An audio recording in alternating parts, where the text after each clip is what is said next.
I looked around the room at all the sad, tearful faces present.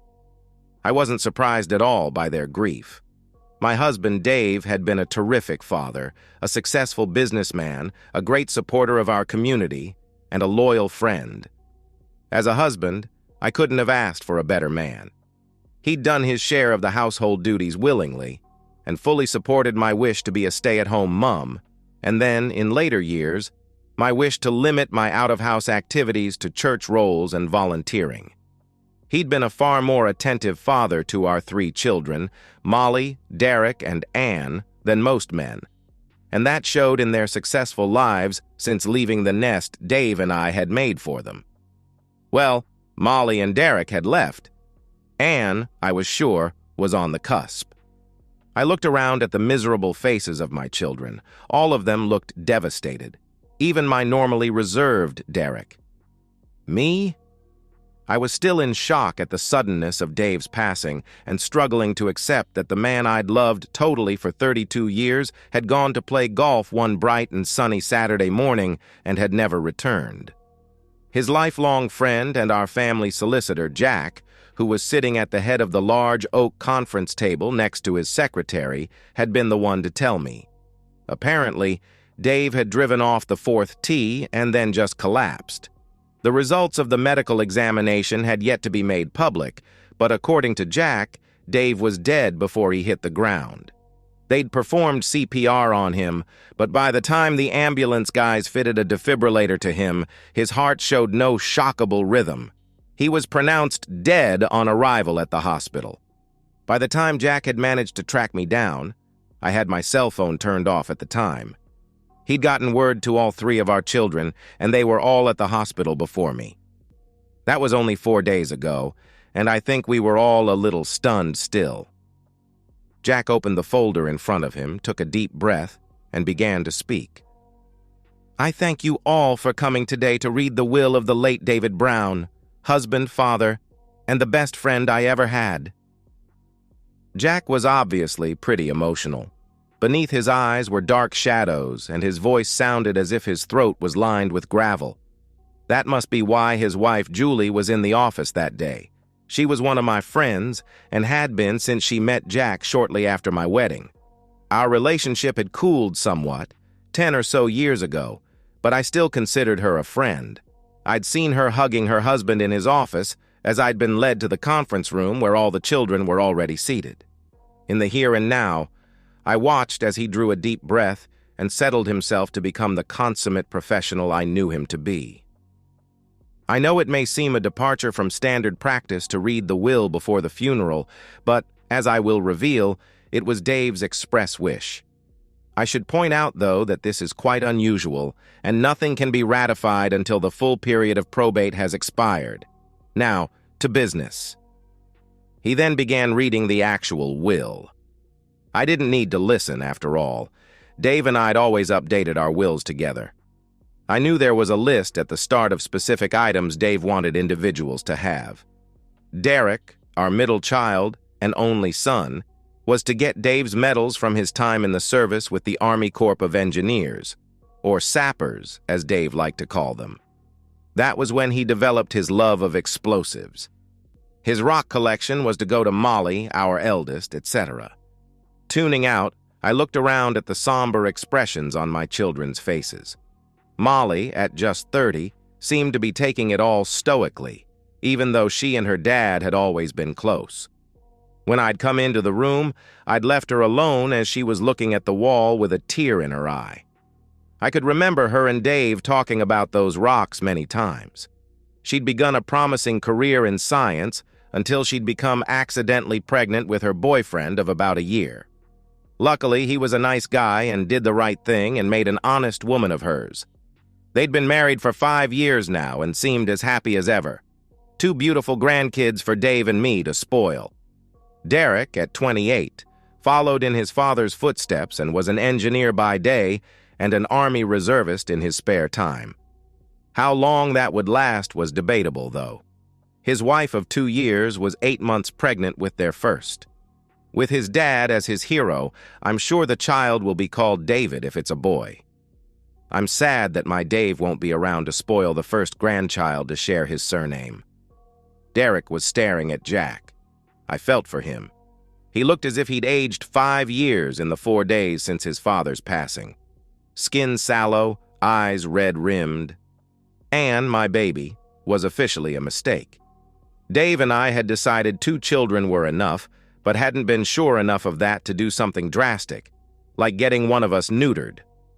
Birth control pills had always messed around with my hormones, so we'd relied on condoms. One of them must have failed because 10 years after Derek, Anne made an appearance. Dave got snipped after that. Anne was about to start college and, like the majority of people that age, didn't know yet what she wanted to do. She'd been helping Dave in his demolition business over the summer. She still lived at home but was spending more and more time at her boyfriend's house, and I knew it was only a matter of time before I had the house to myself. That led me to thoughts about the house.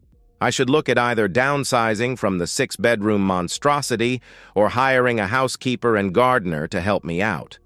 With the contents of our bank account and Dave's life insurance policy, I knew I'd be comfortable for the rest of my life. I half-tuned back into Jack's voice. As we'd agreed, Dave was leaving his Mustang to Anne and his trusty old Jeep to Derek. The business would be turned over to a trust, administered by the children, with the 3 of them acting as the board, with equal voting rights. Derek could manage it if he so chose, for a generous salary. That was fair. I knew nothing about business and wouldn't need the income. I tuned out again as more details on running the business were read out. Fond thoughts of Dave and my life together were helping me get through the shock of his loss. He was a remarkable man, dragging himself from the poor house he'd been born into and creating assets from scratch that meant we survivors would want for little in our lives. Suddenly, my third ear picked up a little discord in Jack's words. "I'm sorry, what was that last bit, Jack?" With a look of annoyance, Jack turned the page he was reading back over and started rereading the paragraph I'd missed. "The house is to be sold with all profits going into a trust to be administered by Jack Purcell, to be used solely at his discretion for the education of my grandchildren from Molly White, Nee Brown, Derek Brown, and Anne Brown. To this trust will be added the entire contents of my private bank accounts, with Jack Purcell having my power of attorney to access those accounts. He is also authorized and directed to cancel all credit cards held in my name." My mind was reeling at this point. We'd gone well off the script of the will that Dave and I had updated in this very office not 2 years ago. What the hell was going on? Had Dave secretly changed his will from what I knew about? And, as per the nomination of beneficiaries form lodged with the insurance company, the entirety of my death benefit is to be paid to Ms. Jennifer Sarah Jardine of 12 Pedley Court, Summertown. Suddenly I was on my feet, having made no conscious decision to rise.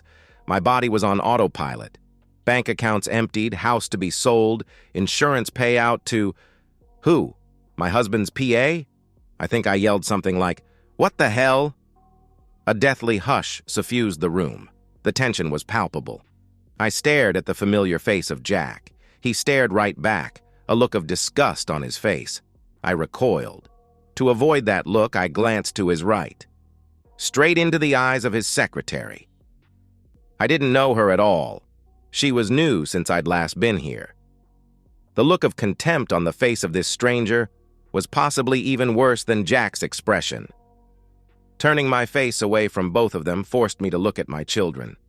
Anne and Molly were looking expressionlessly at the table. Even their postures mirrored each other. Heads bent, shoulders tense, hands clasped in laps, knuckles white. Derek was the only one looking at me. Looking was the wrong word. He was glaring at me, and with such a depth of anger, it made me wish with all my heart he too was looking at the table. Suddenly a cold thought entered my head. Surely they didn't know. In my last lucid moments before emotions ruled supreme, logic supplied the answers that wishful thinking was suppressing. Dave had known. He'd told Jack and amended the will. Now the icy reception I'd received when I entered this torture chamber made perfect sense. Jack must have given my children a heads up before I arrived. Call me a coward if you like, but I turned and bolted from the room. Julie was still in the office, sitting at the reception desk on the phone. A rush of relief flooded my roiling belly. Boy, did I need a friend right now. I walked around the desk to her. I was but 2 paces away when her words penetrated my overheated brain. If you check your records, you'll see that his wife's cell phone was on a contract under his name. He is deceased now, but if you give me your fax number, I can send you the power of attorney my husband was given over all his affairs. I watched, stunned, as she jotted down a number on the legal pad before her. She still hadn't acknowledged my presence when she thanked the person on the other end of the phone line and rang off. As she put down the phone, she stood, putting the chair between us. The look of disgust on her face was devastating. Jack showed me some of the photos Dave left in a sealed envelope to show your children. You sicken me. I hope the intimacy with your young lovers was worth destroying one of the finest men I ever knew. With that, she walked into the conference room. I watched, rooted to the spot by her words, as she walked around the huge table and hugged her husband. If I wasn't mistaken, he was shaking. No one looked my way. No one cared about my devastation. Feeling more alone than I ever had, I fled. Once outside, I heard the ping that I'd received a text. It was from Jack and said it was Dave's express wish that I not attend his funeral. I will never know how I made it home without totally losing it. I sat on the couch, stunned. I thought Dave loved me with everything he had. Sure, our love life had suffered in the last 10 or so years, slowly dwindling to nothing. But hey, neither of us were spring chickens anymore, and after 32 years, who could blame us? Damn! About 10 years ago? Could it have been 11? Julie's words from an hour ago echoed through my rattled brain. I hope the intimacy with your young lovers was worth destroying one of the finest men I ever knew. Lovers. Plural. Oh my God. Dave knew not only about Justin, but Mario as well. No, he couldn't have. Mario was years ago. No way could Dave have stayed with me that long without saying something. No, he could only have known about Justin, and Julie made a mistake in the heat of the moment. Yes, that was it. However, even that knowledge had shaken Dave enough to cut me out of his will, and even worse, tell my children. What hate would drive him to that extreme? It was all too overwhelming, so I grabbed the gin bottle and filled a highball glass. I spilled some as my hands were shaking badly. The fire in my throat did calm me down slightly. How could Dave do this to me? I still loved him. My God, did Dave know that I still loved him? Was part of his problem in bed that he thought I was going to leave him? Now I think about it, he did become colder in the last year or so, but I was too busy to put the pieces together. I realized I'd subconsciously rationalized his backing away from me emotionally as being embarrassed about his problem. Tears once again brimmed, threatening to spill over. I blinked them away. I needed to think. I wondered how Dave had stood to live with someone like me for the last year and a half. The pain in my chest was physical.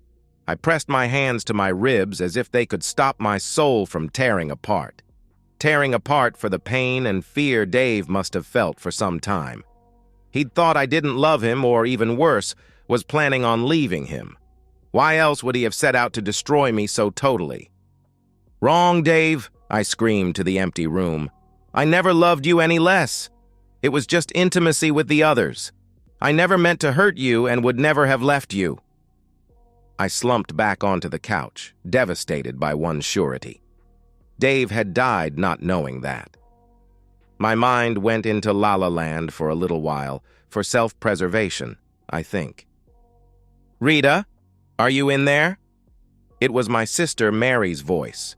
The gravel rattling against the open upstairs window, combined with her yells, woke me from my hungover slumber, fully clothed on the master bed. Staggering to the window, I blearily looked out, then staggered downstairs to let her in the back door. She and her husband had been on a cruise for the last 10 days. As far as I knew, she didn't even know Dave was no longer with us. "Rita, are you all right? I heard about Dave, you poor thing. Why aren't you answering your phone?" Freshly awoken, reminded of my loss, her questions overwhelmed me. Without a word, I let her in, wandered over to where my cell was on the charger, and tried it. Dead. I sank onto one of the kitchen chairs and burst into tears as everything came flooding back. Mary sat next to me and held my hands in hers. "Oh my God, how could they leave you alone in this state? Hang on, I'll ring Anne. Why isn't she here?" Just as she reached for her phone, my loud "No" stunned her to immobility. She sat there as I pulled what was left of me together and mentally prepared to lose my sister's respect, along with the rest of the world's. Finally. "Do you remember that time about 11 years ago when Dave was doing that job for the coroner in the ACT, after that girl was killed during that demolition job?" Mary nodded. I'd been right proud at the time that my husband was considered expert enough in his field to be called as an assistant investigator. Dave was away for almost 2 weeks. Well, damn, this was harder than I thought. Mary was my little sister and had always looked up to me. There was this young guy. He was on the same church committee as me, and we'd flirted a bit in the past. Mary frowned at me but remained silent. Well, while Dave was in Canberra, I agreed to go to dinner with the guy. Brian, his name was. He was in his late 20s and hot, if you know what I mean. I had 2 or 3 glasses of wine with dinner and... At the look of horror on Mary's face, my courage almost failed me. But I took a deep breath and plowed on. I sought solace in the memories of that time. I was paying for my infidelity at the moment, and, twisted though the logic was, the memories of the fun I'd had straying from my marital vows were the coins that offset that price. Oh, Mary, Brian was big and energetic. He took me to his place and just had me over and over. The guy was a battering ram. I had so many good moments. "Rita, oh my God, stop! Are you here to unburden your soul or brag about the joys of extramarital affairs?" At her rebuke, heat filled my face. I apologized for getting off track and returned to a fairly dispassionate account of the all-nighter with Brian and not staggering home until the next day. Mary was shocked I'd betrayed Dave in a drunken mistake like that. But not as shocked as when I went on to recount that once I'd quieted my conscience, I'd gone back for more, again and again, only stopping when Brian had been blinded in a freak accident at the school where he taught chemistry. He was working alone in the lab when the glass container he was heating up exploded. The combination of shattered glass and the corrosive liquid in the flask took out both his eyes. He'd only been wearing glasses rather than the regulation face shield. I lost contact with him after that. Mary sat stunned throughout my narration. "So, when did your affair end?" "That affair ended a little over 10 years ago," I replied. That sentence hung between us for many seconds. "That affair?" she asked. "Yes." "Oh, Mary, you wouldn't believe how a girl's ego is boosted at our age by having someone on the side. Someone young, attractive, and energetic, if you know what I mean." I lapsed into an embarrassed silence, praying Mary wouldn't follow up with what her expression told me she was thinking. "And I imagine, judging by the smug look on your face, that the sense of superiority you got pulling the wool over Dave's eyes was a factor," Mary answered. I'd always known my baby sister was smart. She was proving it once again. I'd often wondered if part of my motivation for finding a replacement for Brian, a little over a year after his disfigurement, was because of an innate sense of inferiority I felt when compared to my husband. I recalled that time. Sure, I wasn't a successful business person like Dave, but I was a brilliant parent. Then I remembered it striking me like it was yesterday. Dave was both a brilliant parent and a successful businessman. I'd always known deep down that that was probably the motivation for what I continued to do. I don't know. Maybe. I certainly didn't want to hurt him. But you went out and found someone else, didn't you? She asked. Shamefacedly, I looked down at the table. Yes. And this guy was young and fit as well, wasn't he? My silence was all that was needed. Spill, she replied. Well, Michael wasn't totally my fault.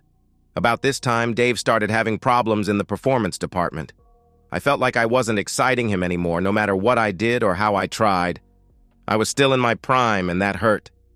Cut the crappy self-justification, Rita. Get to the bit about going out and getting your ashes hauled by another super stud. It wasn't just about the intimacy, Mary, I protested. Michael was a nice guy. He was romantic and smart. We always had a great time. And you always ended up at his place staring at the ceiling while he satisfied your needs. Well, yes, I replied. And how long did Michael last? Until he tired of being seen out with someone old enough to be his mother? Until he wanted to settle down and have children with someone his own age? God, this was embarrassing. No. Michael was killed after about 5 or 6 months. Killed how? She asked. I never really found out. He'd invited me over for a barbecue. He was going to cook me one of the burgers he said he was famous for. Then, after some bedroom time, he intended to take me out to meet some of his friends at a football match. I did what I normally did, parked at the shopping center about 2 blocks away, and walked to his place. As I approached his house, there were firefighters all over the place, and the house was partly collapsed and fully on fire. I didn't have a choice, did I? I went home. Michael wasn't answering his phone, and in the paper the next day it was reported the homeowner was killed. I went back 2 days later and talked to a neighbor. Apparently everyone thought that Michael was trying to light the barbecue and the gas bottle exploded. Oh, Mary, it was horrible. Yes, I can imagine. Having a friend killed can be traumatic, Mary replied. Yes, that too. But it could have been me. If Michael had waited until I got there to fire up the barbecue, I could have been killed as well. Not only that, but the investigators were still there, and the neighbor introduced me as someone Michael knew. They questioned me like the explosion wasn't a horrible accident. I convinced them I couldn't help, but I lived in terror for the next few months that they'd discover more, and somehow Dave would find out. Don't look at me like that, Mary. I know you think I'm a serial adulterer and maybe even that I'm a self-centered woman, but I only wanted to protect Dave and my family from the fallout. I lapsed into silence, remembering the extreme fear of that time, years ago. So you reverted to being a dutiful wife and mother after that? Mary asked. I debated with myself on whether to stop my confession at that point, but I couldn't. The fact that I'd not known my husband nearly as well as I thought I'd done, to the extent that he'd successfully hidden his knowledge of my affairs for God only knew how many years, had severely rattled me. I was a Christian, but not a Catholic. I couldn't get solace from a confessional, and the thought of unloading on a relative stranger was abhorrent. For about 3 years, yes. Mary just looked at me deadpan. Again, Mary, I don't think it was all my fault. Dave's erectile dysfunction got worse and worse. Oh, he tried, but he never made it past half-mast, if you know what I mean. And that changed him. He continued to emotionally withdraw from me. It was horrible. I bought lingerie and tried talking dirty, but nothing seemed to work. He began staying later at the business and working the weekends. He was still great with the kids, but being with me seemed to make him embarrassed or something. Then there was all the pleasure I was missing out on, you know, in the bedroom. It was like all the young, well-built men could give me had a hold on me. So I went out and found a replacement for Michael. His name was Jerome. He looked like a real stud. You know the sort. Muscles on top of muscles, gym junkie, but I have to say he was a little disappointing.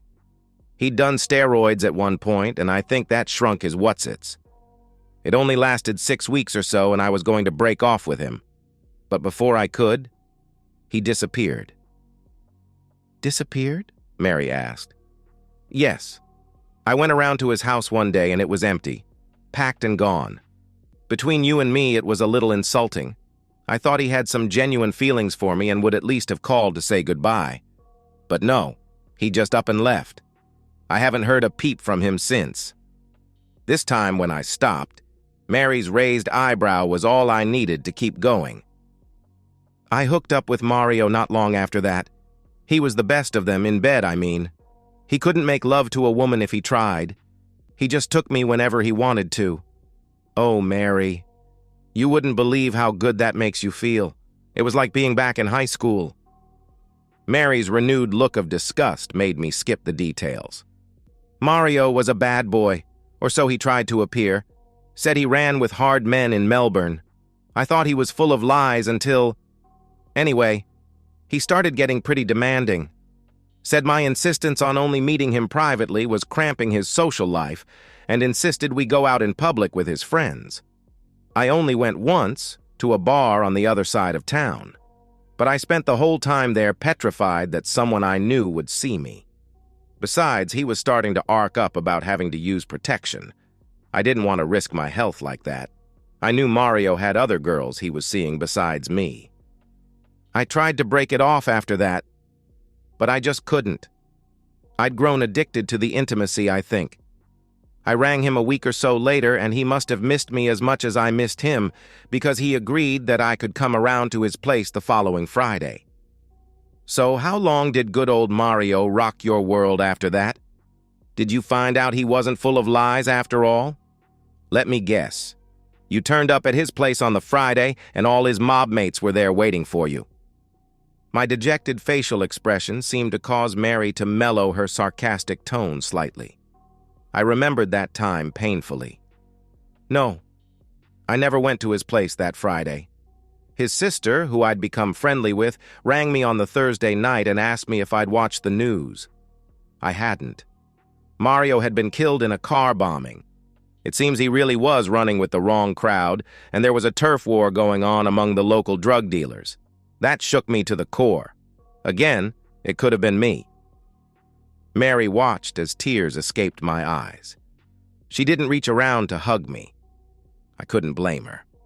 Even I didn't know if it was a pity for my former lover or the remembered fear from that time 4.5 years ago. She allowed me to settle. Was he the last, Rita? Mary asked.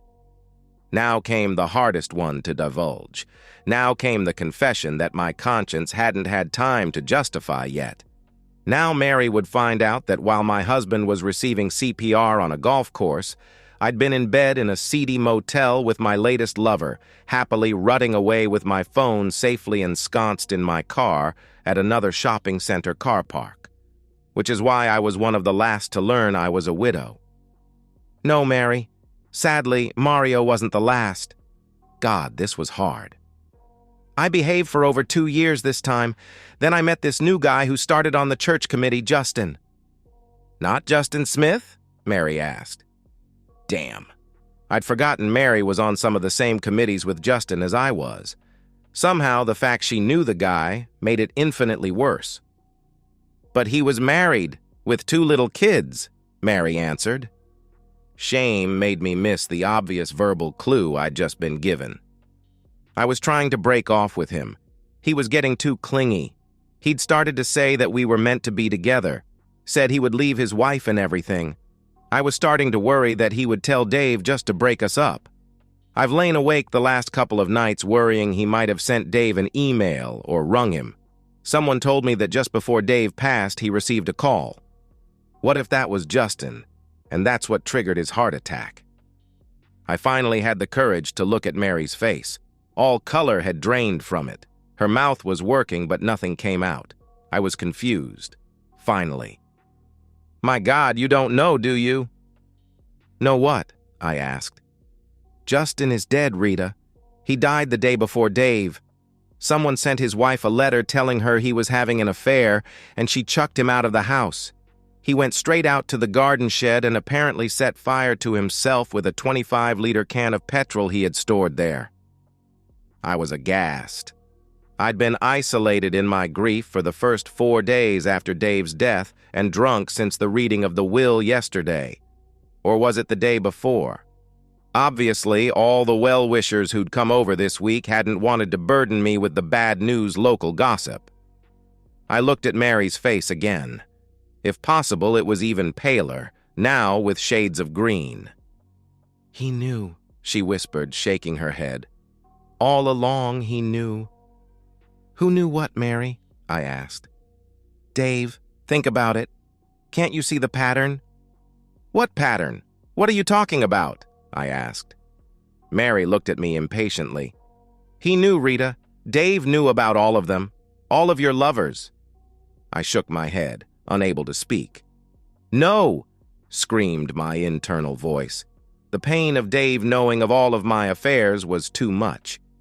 For every shake of my head, Mary nodded. Even in my stress, I was reminded of our childhood arguments.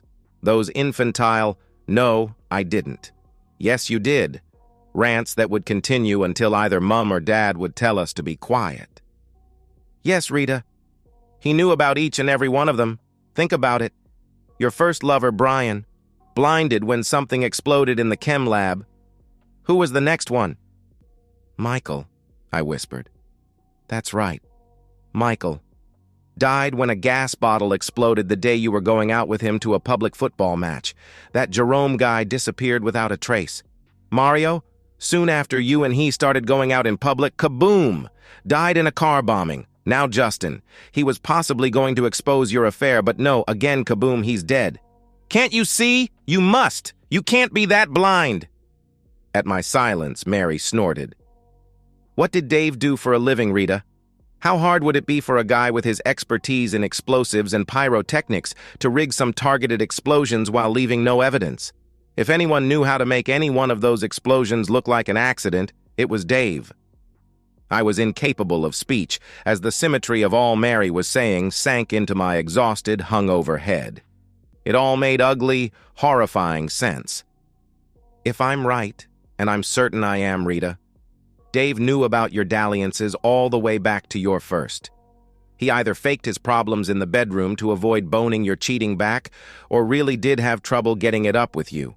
He kept an eye on you and your lovers, and when there was a chance of your dalliances being publicly exposed, and thus him being forced to act, he took measures. But that can't be right. He would have confronted me, I offered lamely, still trying to cling to my delusion. What? And risk breaking up his family. You know better than me that family was the most important thing in his life. No, he would wait until Anne was out of the house before making a move like that. The pieces of the puzzle fit so well that I knew they were the truth as unpalatable as it was. The man I'd thought loved me completely was setting up to ambush me in the very near future as soon as our nest was empty. It was the most devastating certainty I'd ever known. I was only vaguely aware of Mary standing. Her voice shocked me when she spoke from behind me, between me and the back door. I flinched. "I'm going now, Rita. I know you need me, but frankly, you disgust me. I would never have believed this of you if I hadn't heard it from your own mouth. Besides, I have to cook Pete's dinner." With those condemning words, she left me as well. I have no memory of the following hours, as the next thing I remember, it was dark. I was roused by quiet noises from the bathroom. Curious and a little afraid, I stood and walked in. Anne was there holding a clear plastic bag with Dave's hairbrush in it. What the hell? "Anne, honey, you scared me. Why do you want that?" I asked, pointing to the brush. She glared at me with a venomous expression. I took a step back. "Because, Mother, something Dad asked me to do years ago made sense to me today." I was really confused by her response and hurt by her facial expression. "What?" I asked. "When I was about 8, Dad took a DNA swab from me. Told me it was to check for any genetic weaknesses. I swallowed that at the time, but today it hit me. I think he wanted to check that I was his biological daughter. So do I now." Anne glared at me as the implications of this statement hit me between the eyes. Brian had been my first lover since I'd been married, but Dave didn't know that. By the time I'd recovered enough, I was too late. A glance out the window showed me Anne lugging 2 suitcases down the front path. She turned to walk along the street. I raced outside, but was just in time to see and hear my husband's old Mustang pulling out and away. I'd never felt so utterly alone in my entire life. I used logic to delay the crippling emotions I sensed circling, trying to find a way into my head and explode it. I went through what I could remember of Mary's logic, wanting desperately to believe Dave couldn't have known for 11 years. The only evidence to support my wish was my belief that he was too open and honest to hide his knowledge from me. The Dave I knew couldn't have feigned that amount of love. A niggling memory came unbidden. The day before the reading of the will, I'd been going through Dave's closet to find a suit for the funeral home. I'd thought he had more clothes than that. Jumping from the couch, I raced upstairs to the master bedroom and flung his cupboard open again. Sure enough, the remaining clothes were spread along the hangers to give the illusion of bulk. Dave was moving his clothes surreptitiously out of our house. With shock, I realized that when Anne finally flew the nest, Dave would have been right behind her. The one burning question searing my soul was, how long had he known? Mary's words came back to me and fit into a neat, unarguable pattern. The answer was 11 years. With a dread certainty, I now accepted that Dave's sexual problems weren't physical. He'd somehow found out about Brian and no longer wanted to have intimacy with me. That was horrible. Dave had been what? 49 at the time. To practically give up intimacy at that age, just because your wife wasn't strong enough to resist the allure of unemotional time with a young stud. But 11 years. Hanging around in a house, in a relationship with me. Why? The answer came to me instantly. It was exactly the man Dave was.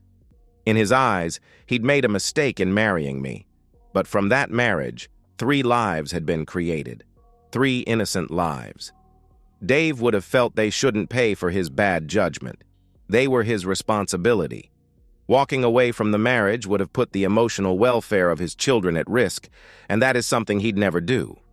At the time I met Brian, Molly would have been 19, Derek 17, but little Anne only 7.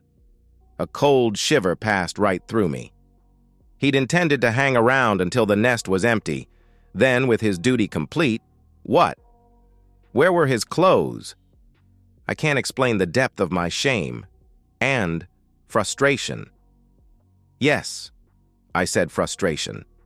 I'd taken extraordinary precautions to hide my affairs. Now Mary's logic implied that he'd found out about Brian somehow. The timing of his developing performance problems proved that. If he'd confronted me, the facade of a happy family would have been forever ruined. The children's welfare was compromised. Unable to vent his anger on me, would he have lashed out at Brian? I couldn't reconcile the Dave I knew with someone capable of maiming a fellow human being. Much easier to convince myself that Brian's fate was an unhappy accident, as I'd always thought.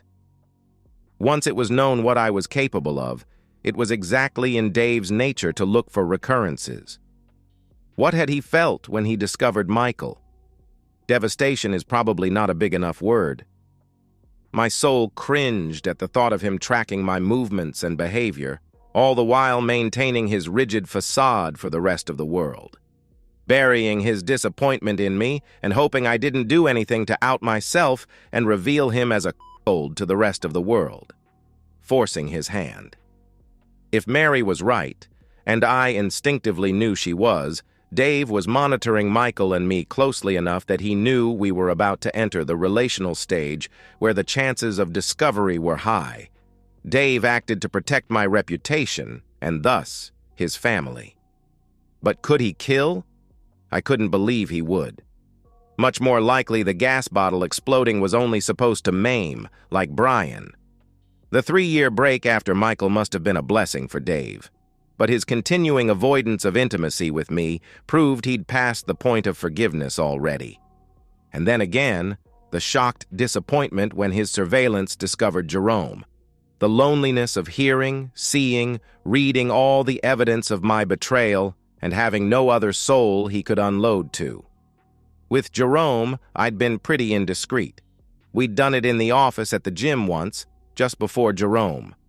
Again, the pattern Mary had spotted immediately. How had I missed it? Dave ignored the threat to his family until the chances of discovery hit a landmark that only he knew. I wonder if Jerome's bones would be found one day, or if he'd simply been made an offer he was smart enough to heed. Disappear without a look backward, or how Dave's opinion of me must have sunk even lower when Mario appeared with what now seemed like unseemly haste. Was Dave present in the bar when I went out publicly with Mario for the first time? Did he sweat from the threat of my exposure? Was I not the only one fearfully scanning the bar for familiar faces, for lingering looks? If only Dave had known my resolve to never go out in public with Mario again, or never loosen my unshakable insistence on protection. That way I could have saved his soul from the tarnish of killing for the second, or was it third time? The 3-year break between Mario and Justin must have been a relief for Dave. Did he have hopes he could get all the way to an empty nest and escape without another casualty? Did he have someone by that time who could share the debate on whether Anne was old enough to be emotionally untarnished by him revealing my shame and breaking up of the family? Whatever. I knew Justin well enough to know he wouldn't have felt bad enough about the destruction of his family to kill himself the way they said he did. His agonizing last few seconds on Earth when he walked into his shed, and Dave's trap did not bear thinking about. For once, I hoped and prayed there wasn't an afterlife. Dave deserved a long and happy one, but after the actions I'd forced on him. All the logic and theorizing made perfect sense after 3 big glasses of gin. What didn't quiet were my thoughts of Dave's loneliness throughout it all, and my frustration at the thought I'd never know what tipped him off in the first place. When did he see through my act? How exactly had he found out? And the worst, when was the first time he'd said, "I love you," and be lying? The gin bottle was empty when my shame finally morphed again.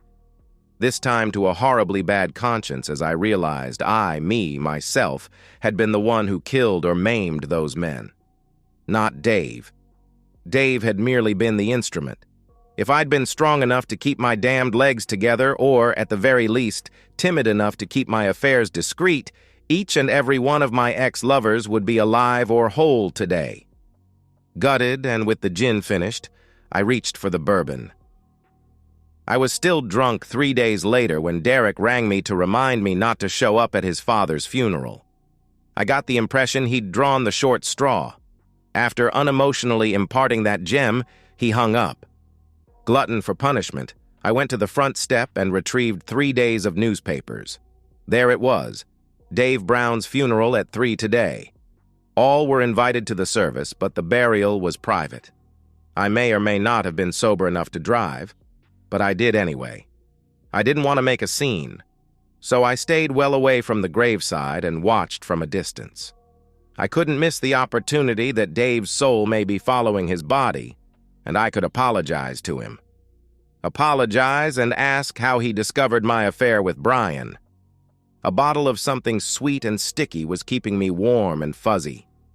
The sight of Jen, Dave's long-term PA, acting the part of the grieving widow, hurt like hell. The sight of my 3 children comforting her made me realize they knew she was more than that to Dave. Like a drama queen, the woman sank to her knees as the coffin was lowered. Derek helped her up and braced her. She and my children were the last to leave the graveside. I shivered as I moved closer, ready to say my goodbyes. Not long after I'd closed my eyes in the hope of sensing Dave's spirit, I heard an ungodly shriek behind me. I turned to see St. Jennifer flying toward me with fingers extended like claws. I backed away as she was subdued and led away by Derek and Anne. Molly stayed behind as rear guard. She was about to turn away and leave without saying something when I spoke. "What's that woman complaining about? She has $1 million of my bucks from Dave's life insurance. That woman's love kept my father alive for the last few years. Dad left us a letter. When his strength at putting up with your nonsense finally gave out, she was the one there for him. I owe her for the last few years of his company." "But why does she hate me?" I asked. "You can't be so obtuse." Molly looked at me hard. "Or maybe you are. She blames you for taking the love of her life away. She only revealed to Dad she'd held a flame for him for ages a few years ago. Still, their relationship was purely platonic until you reverted to your cheating ways with that Justin guy. Even then, she said it was ages before he would go all the way with her. She said you'd destroyed his sexual confidence and he had real performance problems with her. She only found out after he died that he'd bought some black market Viagra, and she's convinced that caused his heart attack. With that, she turned and rapidly followed the rest of her remaining family. I thought about chasing after her and telling her of my suspicions about her father being far from the saint she thought him to be, but couldn't bring myself to. Everything Dave became, I caused. I couldn't destroy his children's memories of him when it was all my fault. Later, much later, I thought of Molly's revelations. Viagra. I recalled some of the things I'd done with my various lovers, then imagined Dave watching them on video. The memories of the things I did with Justin, to keep him interested in my aging body, played out across the movie screen inside my head.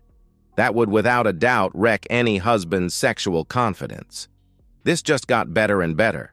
Not only had I destroyed Dave's confidence in me and forced him to live a lie for 11 years, not only had I, to all intents and purposes, left him, being the man he was, no choice in denying himself a love life for years on end. Now I find out that I'd left him with very real performance issues, issues that contributed to his death. Damn, my bottle was empty, and I badly needed to be drunk. The next 2 weeks were a busy blur. I used all the cash we had stashed around the house to buy grog and ate mainly the tinned food we had in the pantry. When I bothered to check the mail, it was full of final demands from one utility company or another. A bailiff knocked on the door one day to serve me with an eviction notice. I left a message with Jack to beg him to allow me to stay. He never returned my call, and the process seemed to continue. Calls to my children went unanswered. Was I really that bad a mother that they'd abandon me for a private matter between myself and their father? Then I remembered the size of my crime and the effects it had caused on a good man, and felt I'd be lucky if my children ever spoke to me again. I was hungover on the morning of the eviction. Some arrogant man in a cheap suit acted like he was doing me a favor by allowing me to pack some stuff to take. Finally, I was escorted to my own front step and told a taxi had been ordered to take me anywhere within an hour's drive. I remember standing there for a while in a daze before Jack came up to me and handed me an envelope, letting me know in no uncertain terms he didn't agree with the contents. I ripped it open. Out fell a legal document and a typed single page.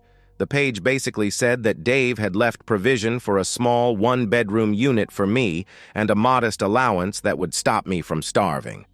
Oh, Dave, a good man to the end. The legal document was indeed a title deed. I threw the documents to the ground and looked inside the envelope, looking for the explanation from my late husband, the one where he let off steam at me for betraying him for 11 years, the one confessing how he'd found out about my first affair with Brian, the one, heaven help me, where he forgave me my transgressions. The envelope was empty. Just then the taxi arrived and tooted. I picked up the discarded documents and realized what they meant, what the lack of a letter meant. Dave couldn't be bothered writing me a letter. I'd been discarded. I was irrelevant. I was a detail. I don't even think he made provisions for my future through any sense of responsibility or duty. I think he just wanted to ensure my survival so I could suffer for longer. Experience how it felt to lose everything of value and have the choice of giving in or trying to rebuild another life. Ponder how I'd wrecked our marriage and destroyed the best man I ever knew. And so, we've reached the end of today's story. Was it what you expected, or did it take a twist you didn't see coming?